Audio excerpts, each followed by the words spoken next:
नमस्कार दोस्तों, मैं हूं आपकी होस्ट, आपकी संगनी हिना कुकरेजा। स्वागत करती हूं आपका आपके फेवरेट शो में, जिसका नाम है संगनी फॉर टुडेज वुमन। आज ही दिन सोमवार, यानी वो दिन जब हम पूरा एपिसोड फोकस करते हैं आपकी हेल्थ के ऊपर। सबसे पहले हम बात करेंगे आपकी डाइट से रिलेटेड कुछ ज़रूरी इन्फॉर्मेशन के बारे में। उसके बाद हम बात करेंगे अपनी हेल्थ एक्सपर्ट से और उनके साथ डिस्कस करेंगे कुछ हेल्थ इश्यूज़, और आखिर में आपको ले चलेंगे आपकी स्पेशल योगा क्लास में। तो चलिए एपिसोड शुरू करने से पहले देख लेते हैं आज के एपिसोड की कुछ खास हाइलाइट्स। कोई भी फल आपके नाश्ते के लिए अच्छा होता है, लेकिन सेब एक स्वास्थ्यप्रद फल माना जाता है। ये सुपर फल आपको एनर्जी और लंबे समय तक भूख के स्तर को बनाए रखने में मदद करने के अलावा स्वास्थ्य लाभ भी देता है। कभी कभी बच्चियों को बहुत ब्लीडिंग होती है, उसमें ज़रूर डॉक्टर को कंसल्ट करिए, क्योंकि इसका मतलब कहीं हार्मोनल इम्बैलेंस हो रहा है और जिसकी वजह से बच्चों को एनीमिया हो सकता है। 5 में ही सांस लेंगे, 5 में ही सांस छोड़ेंगे, और आपका हाथ जो आपके पेट पर, आपके चेस्ट पर है, वो आपको इंट्रोस्पेक्ट करेगा कि आप कितना सही श्वास ले रहे हैं और कितना सही श्वास छोड़ रहे हैं। तो चलिए इसी के साथ शुरुआत करते हैं आज के एपिसोड की, और सबसे पहले बात करते हैं कुछ ज़रूरी डाइट इन्फॉर्मेशन के बारे में। क्या कुछ चीज़ें हैं जो आपको अपनी डाइट में इंक्लूड करनी चाहिए, और ब्रेकफास्ट, लंच और डिनर की बात करें तो क्या कुछ चीज़ें हैं डाइट रिलेटेड इन्फॉर्मेशन के बारे में जो आपके लिए जानना ज़रूरी है। चलिए जानते हैं।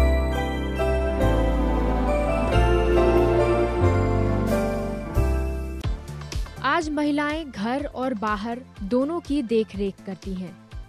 पूरे घर का ख्याल रखने वाली महिला खुद अपनी सेहत का ख्याल नहीं रख पाती है। कामकाजी महिलाओं को सुबह का नाश्ता जरूर करना चाहिए, जिसमें ऊर्जावर्धक चीजें होना बेहद जरूरी है। तली हुई चीजों से सुबह के नाश्ते में बचना चाहिए। साबुत अनाज की ब्रेड हमें कई प्रकार के पोषक लाभ देती है। इसके अलावा सब्जियां जैसे सलाद पत्ता और लीव मीट से तैयार मिनी सैंडविच स्वस्थ नाश्ते का विकल्प हो सकता है। साथ ही सैंडविच में आप एक अंडा भी बीच में डालकर खा सकते हैं, जो कि आपकी सेहत के लिए और भी सेहतमंद रहेगा। कोई भी फल आपके नाश्ते के लिए अच्छा होता है, लेकिन सेब एक स्वास्थ्यप्रद फल माना जाता है। ये सुपर फल आपको एनर्जी और लंबे समय तक भूख के स्तर को बनाए रखने में मदद करने के अलावा स्वास्थ्य लाभ भी देता है। ताज़ा कटे सेब का सलाद, नारंगी के टुकड़े या अंगूर स्नैक्स का एक अच्छा विकल्प हो सकता है। ये पोषक तत्वों से भरपूर होने के कारण आपके संपूर्ण स्वास्थ्य के लिए अच्छे होते हैं। नट्स एक स्वस्थ असंतृप्त वसा है। मूंगफली और मिक्स्ड नट्स भूख को शांत करते हैं, लेकिन इसमें मौजूद उच्च वसा कंटेंट के कारण इसे संयम से खाना चाहिए। थोड़े से नट्स खाने से ही आपको आवश्यक पोषक तत्व और कैलोरी मिल जाती है, जो आपके स्वास्थ्य के लिए फायदेमंद होती है। साथ ही इसे दही में डालकर खाया जाए तो उसका मजा अलग ही होता है।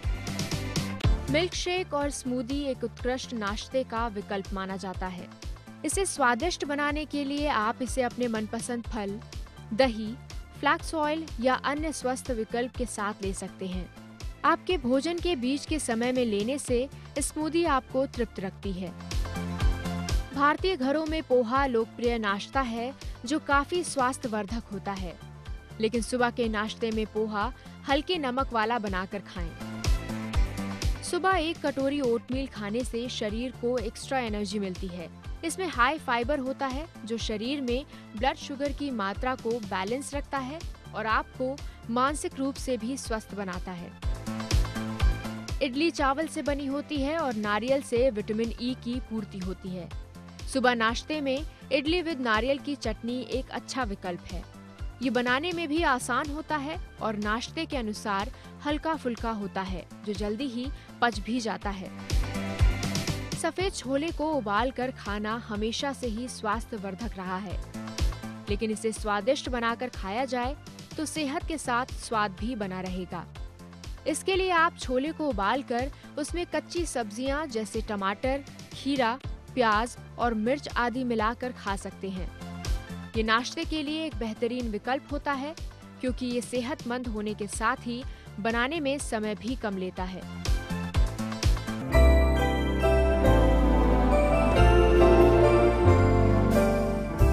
तो ये थी कुछ डाइट रिलेटेड इन्फॉर्मेशन। हम उम्मीद करते हैं कि इसे आप नियमित रूप से फॉलो करेंगे तो आप ज़रूर देखेंगे कि एक पॉजिटिव रिजल्ट आएगा आपकी हेल्थ में। वक्त हो गया एक छोटे से ब्रेक का, लेकिन मैं आपको बता दूं, अगर आपके पास है कोई सवाल या हमारे शो से जुड़ा कोई भी सुझाव तो आप हमें लिख के भेजिए हमारी ईमेल आईडी पे।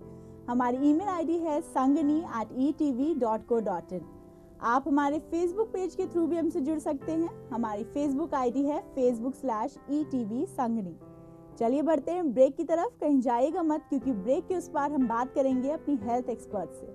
कभी कभी बच्चियों को बहुत ब्लीडिंग होती है, उसमें ज़रूर डॉक्टर को कंसल्ट करिए, क्योंकि इसका मतलब कहीं हार्मोनल इम्बैलेंस हो रहा है और जिसकी वजह से बच्चों को एनीमिया हो सकता है।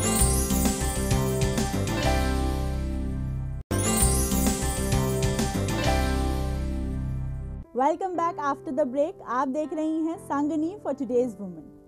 संगनी का वो सेगमेंट आ गया है जब हम डिस्कस करते हैं कुछ इम्पॉर्टेंट हेल्थ इश्यूज के बारे में। आज के एपिसोड में हम बात करेंगे एडोलेसेंट एज से रिलेटेड प्रॉब्लम्स के बारे में, जिस बारे में बात करने के लिए हमारे साथ स्टूडियो में मौजूद हैं हमारी गायनेकोलॉजिस्ट एक्सपर्ट डॉक्टर सितवत खान। चलिए उनका स्वागत करते हैं हमारे शो पे। डॉक्टर, आपका बहुत बहुत स्वागत है हमारे शो पे। डॉक्टर, आज के एपिसोड में हम बात कर रहे हैं एडोलेसेंट एज रिलेटेड प्रॉब्लम्स के बारे में। तो जो एक सबसे बेसिक सवाल मैं आपसे पूछना चाहती हूँ कि एडोलेसेंट एज है क्या, वो हमारे दर्शकों को बताइए। आपका बहुत बहुत धन्यवाद, आपने मुझे अपने प्रोग्राम में बुलाया। और मैं आपको बताना चाहूँगी एडोलेसेंट एज ग्रुप एक बहुत ही इम्पॉर्टेंट एज है हमारे बच्चों की, और हम लोग सब उससे गुजरे हैं। इसका ये एक लैटिन वर्ड है जिसका मतलब है टू ग्रो अप, और ये वो ट्रांजिशनल फेज है जिसमें जो चाइल्डहुड और अडल्टहुड को कनेक्ट करता है। इसमें बहुत सारे फिजिकल डेवलपमेंट होते हैं और साइकोलॉजिकल डेवलपमेंट होते हैं जी। यानी कि ये एक एज है जब एक ट्रांजिशन आता है किसी भी लड़की की लाइफ में। तो मैं आपसे पूछना चाहूँगी कि एडोलेसेंट एज में क्या बेसिक प्रॉब्लम्स हैं जो गर्ल्स को फेस करनी पड़ती हैं, वो बताइए। वो एज ग्रुप जो है वो प्यूबर्टी से लेके और अडल्टहुड तक का है जी। तो प्यूबर्टी जो है वो गर्ल्स में नॉर्मली 10 से 11 साल की एज में बच्चियां अटेन करती हैं, और अडल्टहुड जो है वो 18 to 19 ईयर्स तक मान लीजिए। तो अगर कोई बच्ची 8 ईयर्स से पहले मतलब प्यूबर्टी अटेन कर ले, प्यूबर्टी से मतलब है कि उसके पीरियड स्टार्ट हो जाए या उसके जो सारे साइंस हैं जैसे एक्सिलरी हेयर है, प्यूबिक हेयर है, या ब्रेस्ट डेवलपमेंट शुरू हो जाए, तो उसको हम लोग प्रीकॉशियस प्यूबर्टी कहते हैं जी। तो वो एक प्रॉब्लमेटिक स्टेज होती है। उसमें ज़रूर मैं बहनों से चाहूँगी कि डॉक्टर के पास ज़रूर जाएं। लेकिन अगर यही चीज़ 10 से 11 साल के बच्चे को हो रही है तो ये बिल्कुल नॉर्मल माना जाएगा। तो डॉक्टर, जैसे कि आपने बताया कि 8 to 9 ईयर्स की लड़कियां का प्यूबर्टी एज जो होती है उनकी, वो प्रॉब्लमेटिक चीज़ें जो आपने बताई हो सकती हैं। तो मैं आपसे पूछना चाहूँगी कि जब प्रॉब्लम्स की हम बात कर रहे हैं तो क्या कुछ प्रॉब्लम्स हैं जो गर्ल्स को फेस करनी पड़ती हैं? हम अगर नॉर्मल एडोलेसेंस प्रॉब्लम्स की बात करें तो वो एक्चुअली प्रॉब्लम्स नहीं है, बल्कि वो नॉर्मल एक ट्रांजिशन है। बिल्कुल। तो वो मैं आपको बताना चाहूँगी कि जो बच्चियाँ जैसे 10 to 11 ईयर्स की एज में बच्चियों का ब्रेस्ट डेवलपमेंट शुरू हो जाता है, प्यूबिक हेयर है, एक्सिलरी हेयर है, उनकी हाइट बढ़ने लगती है, उनकी थोड़ा हिप्स पे थोड़ा वेट गेन होने लगता है, और बच्चे पीरियड स्टार्ट हो जाते हैं उनके। तो ये तो एक नॉर्मल डेवलपमेंट है।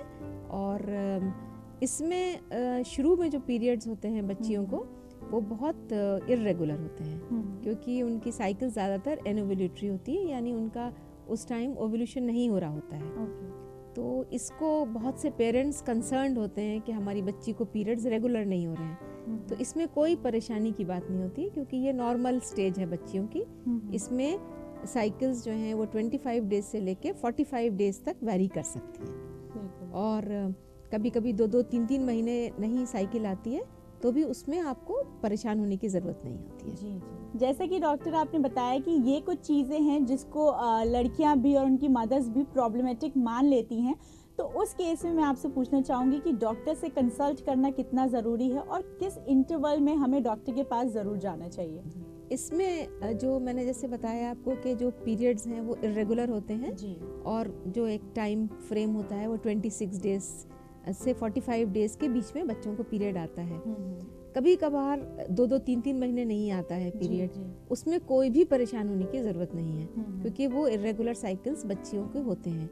लेकिन आप डॉक्टर को कब कंसल्ट करेंगे? जब बच्ची के बहुत हैवी ब्लीडिंग हो। हैवी से मतलब ये है कि शी इज़ चेंजिंग पैड्स, मतलब उनको हर 2 घंटे पे या 1 घंटे पे पूरा पैड सोख हो जाए।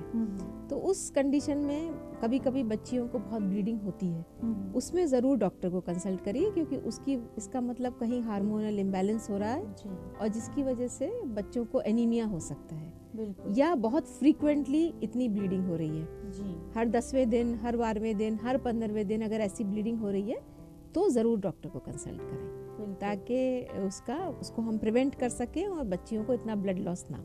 बिल्कुल डॉक्टर, यहाँ पे जैसे कि हम हैवी ब्लीडिंग की बात कर रहे हैं या फिर वो दिन जब बहुत ज़्यादा पेन होता है लड़कियों को, तो जो एक हम पेन किलर्स खाने लगते हैं, तो कितना ज़रूरी है कि हम डॉक्टर से कंसल्ट करके ही कोई मेडिकेशन ले हमारे मेंस्ट्रुअल साइकिल के दौरान? अगर ये पेन बहुत एक्सेसिव है, वॉमिटिंग के साथ है या फिर गैस्ट्रोइंटेस्टाइनल सिम्टम्स एसोसिएटेड हैं, कुछ बच्चियों को डायरिया शुरू हो जाता है, तो ज़रूर डॉक्टर से कंसल्ट करें जी। और नहीं तो आम जैसे पीरियड्स में थोड़ा बहुत पेन होता है उसके लिए बच्चियां ले सकती हैं, कोई भी पेन किलर्स जो आते हैं नॉर्मल वो ले सकती हैं, कोई इसमें ऐसी परेशानी की बात नहीं।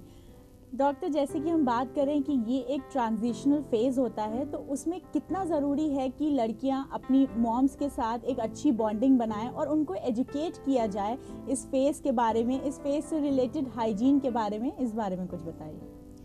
ये फेज़ इतना इम्पॉर्टेंट फेज़ है लाइफ में क्योंकि इसमें एक बच्चा, जो छोटा बच्चा होता है, वो एकदम अडल्टहुड की तरफ जा रहा होता है और हार्डली एक 8-9 साल होते हैं इस बीच में। बच्चे जो है इसमें साइकोलॉजिकली भी बहुत डेवलप करते हैं जी। और बहुत कंफ्यूज्ड होते हैं कि उनकी बॉडी के साथ हो क्या रहा है।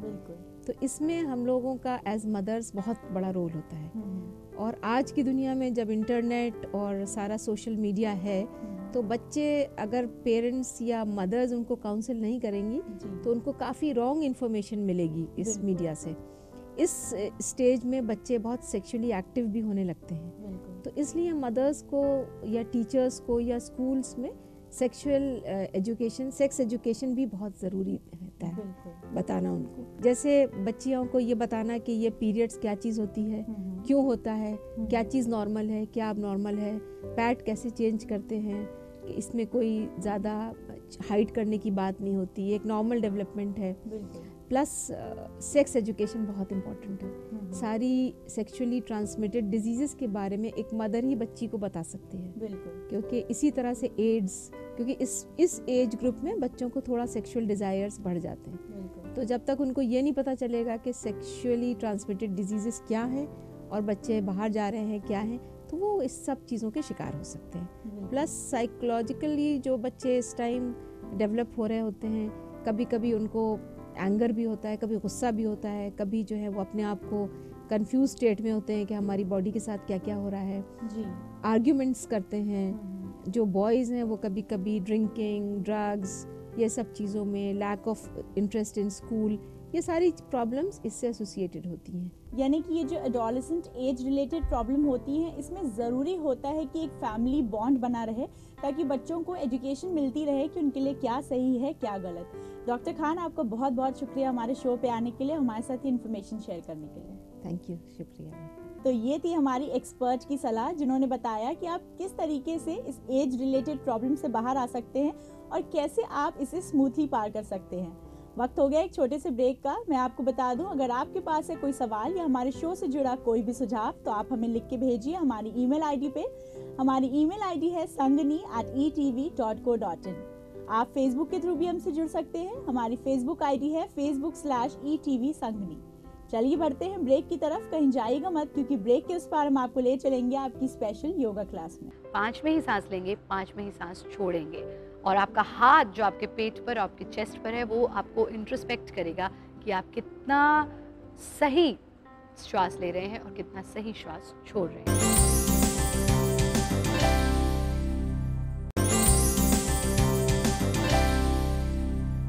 Welcome back after the break. आप देख रहे हैं Sangini for today's woman. Time हो गया है योगा क्लास का।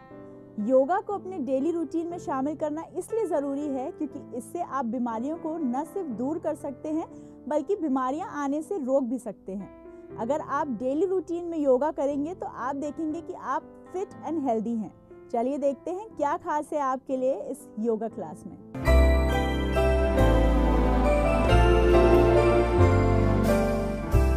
नमस्ते, मैं हूं आचार्य प्रतिष्ठा और हम बात कर रहे हैं नेगेटिविटी की, नकारात्मकता की। पिछले एपिसोड में आपने देखा कि कैसे हम सेल्फ टॉक थेरेपी से अपनी सोच को पॉजिटिव कर सकते हैं और सोच को ही नहीं, हम अपने जीवन को पॉजिटिव कर सकते हैं, सकारात्मक कर सकते हैं। साथ में आपने सीखा कि गोमुख आसन का अभ्यास कैसे आपके जीवन में पॉजिटिविटी लाता है। दूसरा अभ्यास जो आप करेंगे नेगेटिविटी से लड़ने के लिए, नेगेटिविटी को दूर भगाने के लिए, वो है स्टैंडिंग सर्पासन। यानी लेट करके भी हम सर्पासन का अभ्यास करते हैं, बट खास तौर पे इस चीज़ के लिए आपको करना है खड़े होकर के सर्पासन का अभ्यास। सीधे खड़े हो जाएंगे अपने आसन पर।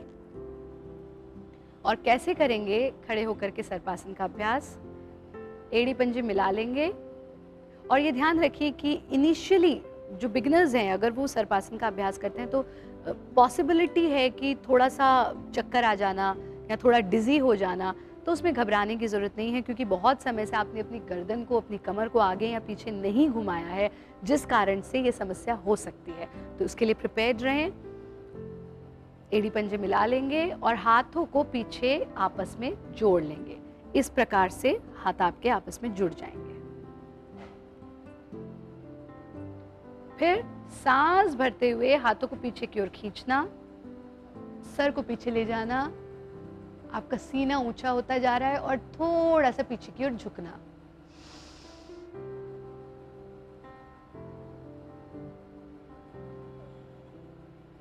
सांस छोड़ते हुए वापस आ जाएं, हाथों को आगे की ओर मिला लें, पैरों को खोल दें, गर्दन को ढीला छोड़ दें। ये ध्यान रखें कि इस क्रिया में गर्दन को ढीला छोड़ना बहुत आवश्यक है, वरना आपको डिजीनेस या चक्कर जैसा आभास हो सकता है। स्टैंडिंग सर्पासन का अभ्यास, निरंतर अभ्यास आपके जीवन में पॉजिटिविटी लेकर के आता है। और पॉजिटिविटी ही नहीं, 40 के बाद अक्सर महिलाओं को कमर दर्द की समस्या होने लगती है, वो समस्या इससे दूर हो जाती है। प्राणायाम एक छोटा सा लेंगे, इसको एक मॉडिफाइड प्राणायाम समझ लीजिए जिसको हम इक्वलाइजेशन कहते हैं, इक्वलाइजेशन ऑफ योर ब्रेथ। इसको बैठ करके नहीं लेना, आपको उसका अभ्यास करना है लेट करके।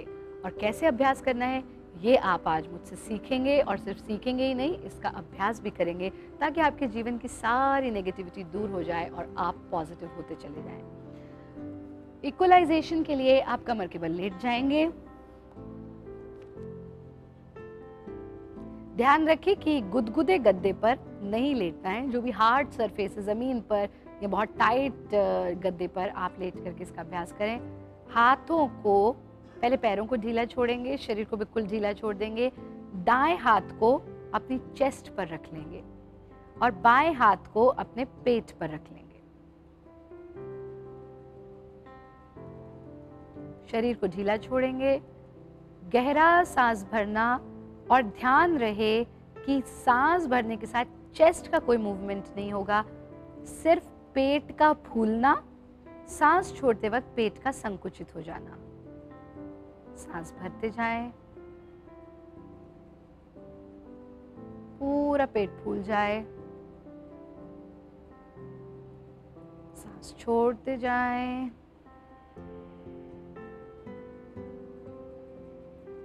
पूरा पेट संकुचित हो जाए।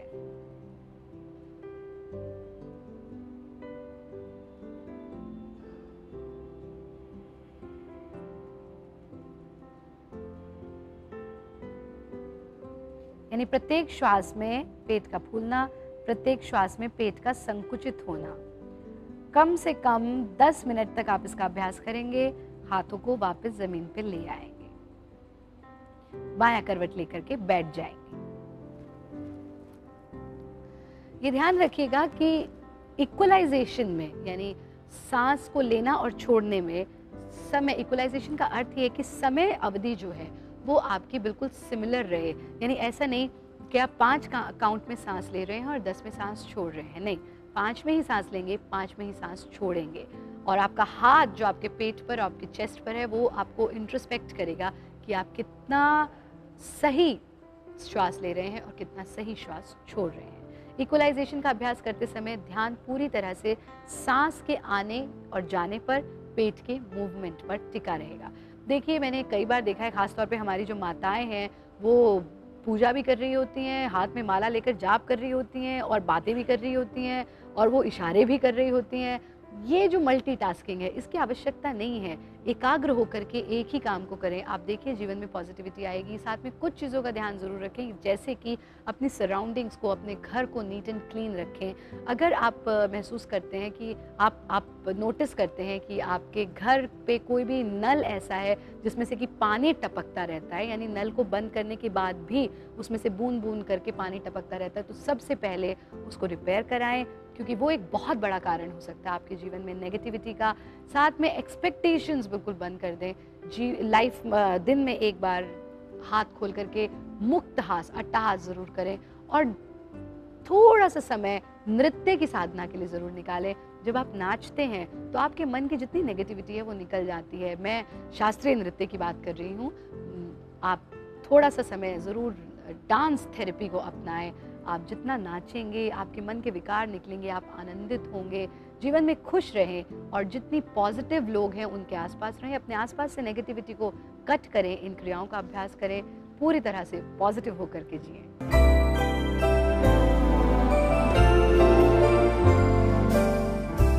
हम उम्मीद करते हैं कि आप योगा को ज़रूर अपनी दिनचर्या में शामिल करेंगे। वक्त हो गया है आपसे इजाज़त लेने का, लेकिन मैं आपको बता दूं, अगर आपके पास है कोई सवाल या हमारे शो से जुड़ा कोई भी सुझाव तो हमें लिख के भेजिए हमारी ईमेल आईडी पे। हमारी ईमेल आईडी है sangani@etv.co.in। आप फेसबुक के थ्रू भी हमसे जुड़ सकते हैं। हमारी फेसबुक आईडी है facebook/etv संगनी। अब दीजिए अपनी होस्ट हिना और संगनी की पूरी टीम को इजाज़त। आपकी संगनी कल फिर हाजिर होगी कुछ और नई जानकारियों के साथ। तब तक अपना ख्याल रखिए, स्वस्थ रहिए और ब्यूटीफुल दिखिए। नमस्कार।